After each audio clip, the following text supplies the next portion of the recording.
Mesdames, Messieurs, bonsoir. Donald Trump acceptera-t-il de rencontrer Vladimir Poutine? Une rencontre qui pourrait changer la donne? Oui, mais à quel prix? Pour en parler ce soir, je suis avec le général Olivier Kempf. Bonsoir. Bonsoir. Je suis ravie de vous recevoir. Vous êtes chercheur associé à la FRS, directeur du cabinet La Vigie. Aucun calendrier pour le moment, mais une déclaration forte ce soir du côté du Kremlin. Poutine se dit prêt à rencontrer Donald Trump et attend des signaux de Washington. En ce qui concerne la question des négociations, nous avons toujours dit, et je tiens à le souligner encore, que nous sommes prêts à ces négociations sur les questions ukrainiennes. Mais il y a aussi des questions qui requièrent une attention particulière. Alors, les positions de Donald Trump sont tout de même difficiles à cerner. Son pays est le premier soutien militaire de l'Ukraine, mais il a critiqué plusieurs fois cette aide, mais il veut tout de même rencontrer Vladimir Poutine. Écoutez. D'après ce que j'ai entendu, Poutine aimerait me voir et qu'il nous rencontrera dès que possible. Je le rencontrerai immédiatement. Chaque jour où nous ne nous rencontrons pas, des soldats sont tués sur un champ de bataille. Et ce champ de bataille n'a pas son pareil depuis la Seconde Guerre mondiale. Général Kempf, à quoi peut-on s'attendre réellement et surtout dans quel délai? Parce qu'on nous parle de rencontres depuis un petit moment déjà. Là, on s'en renvoie la balle d'une certaine manière. Quel va être le calendrier concrètement de ces potentielles négociations ou en tous les cas au moins un appel téléphonique entre les deux dirigeants? Alors un appel téléphonique entre les deux dirigeants assez rapidement, je pense, d'ici une semaine, une dizaine de jours. L'organisation proprement dite, ça va prendre un peu de temps. 2 semaines, 3 semaines, 4 semaines, je ne sais pas. Ce qu'il faut voir, et puis je vais vous parler de délai, l'envoyé spécial de Donald Trump sur la question ukrainienne, le général Kellogg, il lui a donné 100 jours. 100 jours donc, qui ont débuté en début de semaine. Donc, ça nous emmène jusqu'à fin avril. En gros, la durée de la négociation va prendre 3 mois. C'est ça qu'il faut avoir à l'esprit. Est-ce qu'il y aura une ou plusieurs rencontres entre Trump et Poutine? Ça, on ne le sait pas. Est-ce que cette rencontre aura lieu plutôt au début, plutôt à la fin? On ne le sait pas non plus. Il est probable, en tout état de cause, que si jamais quelque chose se conclut, parce que c'est ça finalement le sujet, c'est que tout le monde dit négociation, on va forcément arriver à un accord. C'est pas du tout sûr. C'est ça qui est très, si vous voulez, inquiétant. C'est-à-dire qu'on a eu des négociations discrètes qui ont commencé à partir de l'élection de Donald Trump en novembre. L'entourage de Donald Trump, il y a eu déjà un certain nombre de conversations qui n'ont pas abouti. On le sait, on commence à voir des échos qui sortent, des rumeurs qui sortent. Et donc là, on est parti sur une deuxième phase, sur une phase de négociation, je dirais, un peu plus publique, même si, comme toujours dans les négociations, ce qui se dit est absolument confidentiel. Donc déjà, il y a probablement des négociations qui continuent à se poursuivre. Est-ce qu'on va arriver à un grand format avec des personnalités qui sont à table et avec des journalistes et nous qui les commenterons? Ça, nous allons le voir. Et est-ce qu'il y aura cette rencontre? Oui. À quel moment? Ça, je ne sais pas vous le dire. On en reparlera dans un instant, puisqu'il faut savoir, dans la presse américaine, il y a des plans de Donald Trump qui avaient fuité. Alors, est-ce que ce sont les réels plans de Donald Trump pour une sorte de carte de l'Ukraine après des négociations, ou en tous les cas un cessez-le-feu? Peut-on réellement instaurer un rapport de force avec Vladimir Poutine quand le président américain dit ceci? Écoutez. Le peuple russe est un peuple formidable, mais nous devons mettre fin à cette guerre, s'ils ne parviennent pas à un accord rapide. Et Zelensky, je le dis, veut un accord maintenant. Il en a assez.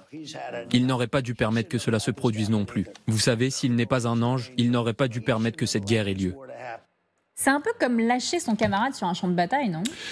Oui, mais en fait, c'est quelque chose que Trump accorde à Poutine. C'est-à-dire que Poutine cherche depuis le début à rétablir finalement un dialogue stratégique bilatéral entre la Russie et les États-Unis. C'est quelque chose qu'il poursuit depuis 20 ans, 30 ans, depuis qu'il est au pouvoir. Et donc, finalement, Trump lui offre ça en lui disant « Ne t'inquiète pas de Zelensky, il fera ce que je lui dirai », parce que là, pour le coup, il y a un rapport de force entre les États-Unis et l'Ukraine. En revanche, la question que vous posez, c'est est-ce qu'il y a un rapport de force entre Trump et Poutine? Oui, bien évidemment. Une négociation, tout le monde s'imagine que c'est quelque chose d'assez feutré, etc. Non. c'est un rapport de force et nous avons face à face deux personnalités qui sont très dures, qui ont l'habitude de négociations très dures. Alors ils vont rouler des muscles, ils vont pousser des lignes rouges, ils vont dire que c'est pas possible, etc., etc. Il va y avoir un affrontement dans ces négociations. Il ne faut pas s'imaginer que parce qu'on discute, ça se passe bien. Ça se passera pas forcément bien. Il y aura des montées et des mots probablement entre deux. Mais nous aurons ce rapport de force qui va s'instaurer à un moment entre les États-Unis et la Russie. En revanche, ce qui est bien, c'est de voir que les deux côtés essayent de partir, au moins officiellement, sur des bonnes bases et donc se font des politesses. Qu'est-ce que vous avez montré ? Vous avez démontré une politesse de la part de Poutine et une politesse de la part de Trump. Alors vous allez me dire s'il est tout aussi poli, Donald Trump, quand non, dit mais... ceci. Regardez, Donald Trump qui veut s'attaquer autrement à la Russie, puisqu'il dit en bon businessman qu'il veut s'attaquer au portefeuille du Kremlin. Écoutez. Je vais demander à l'Arabie Saoudite et aux pays de l'OPEP de baisser le prix du pétrole. Baissez-le. Je suis étonné qu'ils ne l'aient pas fait avant l'élection. Un peu surpris. Si le prix du pétrole baissait entre l'Ukraine et la Russie, la guerre s'arrêterait tout de suite. Actuellement, la guerre se poursuit. Mais il faut réduire le prix du pétrole si on veut mettre un terme au conflit. Ces pays sont en grande partie responsables de ce qui se passe. Il y a des milliers, voire des millions de vies qui sont perdues à cause de ce conflit. Question simple, solution simple, Donald Trump. Alors ce qui est intéressant, vous parlez de rapport de force. Quels étaient les arguments de Trump au départ ? Il n'en avait pas beaucoup.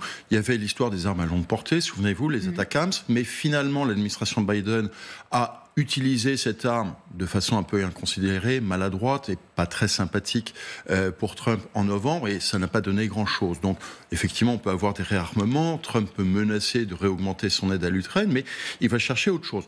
Première solution, il l'a mentionné, vous me rappellerez peut-être, les sanctions, mais on voit bien que les sanctions, ça ne marche pas très bien, ni contre la Russie, ni contre l'entourage. En tous les cas, c'est un poison lent. C'est un poison lent, c'est un caillou dans la chaussure et la Russie s'en est sortie. La Russie pèse quand même 15% des matières premières mondiales et donc c'est quand même assez difficile, d'autant plus qu'ils sont alliés à la Chine et d'autant plus que ce qu'on appelle le reste du monde est assez finalement enclin à continuer à commercer avec la Russie, y compris par des moyens... Officieux. Officieux, voilà, très bien, merci. En revanche, l'arme du pétrole, elle est intéressante parce que effectivement, ce qui permet, une des raisons qui permet à la Russie de survivre économiquement, et elle a survécu économiquement depuis 3 ans, et plutôt bien, et plutôt mieux que l'Europe d'ailleurs, ça a été effectivement la vente de matières premières, je le rappelle, et notamment du pétrole. Le pétrole, parce que la Russie appartient à ce qu'on appelle l'OPEP+, c'est-à-dire l'OPEP d'autrefois, et puis une OPEP un peu élargie à d'autres pays. Et donc, qui fixe de facto les prix du pétrole. Alors, est-ce que tous les autres membres de l'OPEP+, sont d'accord pour payer moins le prix du pétrole? On n'est pas du tout sûr. Et puis, vous avez un effet retour, c'est-à-dire que les États-Unis aussi sont producteurs et exportateurs de pétrole. Et donc, plus le pétrole baisse, plus le gaz la production de pétrole de schiste va devenir moins rentable. Enfin, moins elle va devenir rentable. Parlons bien le français. Mais vous voyez, je veux dire, tout ça est assez ambigu. Ce qui est en revanche intéressant, c'est que Trump, avec ça, sort une nouvelle carte dans le rapport de force. Et ça, c'est malin. Justement, est-ce que c'est réellement malin quand on voit tout de même que on n'a pas l'impression qu'ils parlent le même langage? Est-ce qu'ils sont vraiment dans la même cour quand on entend le Kremlin agiter la menace nucléaire tous les 4 matins et puis Donald Trump qui répond par une guerre commerciale? Est-ce qu'on est vraiment dans le même langage? On dit souvent ces deux hommes qui installent un rapport de force. Mais est-ce qu'ils parlent la même langue? Oui, quand même, parce que aussi bien les États-Unis que la Russie, qui sont des puissances nucléaires, savent très bien que la guerre d'Ukraine se fait sous le plafond nucléaire et que aucun des deux ne veut engager l'escalade. Personne ne veut engager l'escalade jusqu'au nucléaire. Donc, finalement, ce discours russe pèse peu. C'est pas le sujet. Le sujet, c'est comment est-ce qu'on va résoudre une guerre conventionnelle et dans un rapport de force avec un Trump qui a envie de cesser le soutien à l'Ukraine, parce que ce qu'il a dit pendant toute sa campagne électorale et que tout son électorat dit bah oui, effectivement, il faut cesser de payer pour les Ukrainiens, et donc il va partir par d'autres arguments qui sont ces arguments économiques. Cela étant, la Russie entend ça aussi. La Russie sait malgré tout qu'elle a des difficultés économiques. Certes, on parlait des sanctions poison lent, etc., mais elle a des difficultés économiques.